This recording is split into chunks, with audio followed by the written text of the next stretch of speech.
Dyma 5 lle gwych i ymwelda yng Gogledd Cymru. Mae Betws-y-Coed, y porth i Eryri, yn wych ar gyfer siopa, caffis a bwytai, a bod yn ganol natur gyda nifer o lwybrau cerdded a beicio mynydd. Llyn Padarn yn Llanberis, perffaith yn badlafwrddio, kayacio a nofio gwyllt. Mae Snowdonia Watersports yn cynnig llogi kit ac mae ganddo siop fach yn ogystal â chaffi anhygoel i fyny'r grisiau. Mae Biwmares yn dref dawel ar lan ar fenau ac mae'n cynnig llawer o ataniadau. Croeswch o amgylch ynysiriol ar daith cwp. Ewch ar olwyn fferus glidadwy talaf y diw yn yr haf, neu archwiliwch y castell mwyaf gwych a adeiladwyd erioed. Mae yna hefyd lawer o siopau lleol a chaffis bach.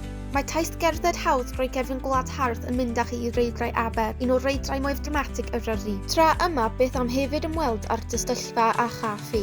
Yn enwog fel un o'r traethau gorau ym Mhrydain, traeth Llanddwyn lle mae'r goedwig yn cwrdd â'r môr. Yma fe welwch lwybrau ar gyfer cerdded, beicio a marchogaeth. Mae yna hyd yn oed ynys gyda goleudi.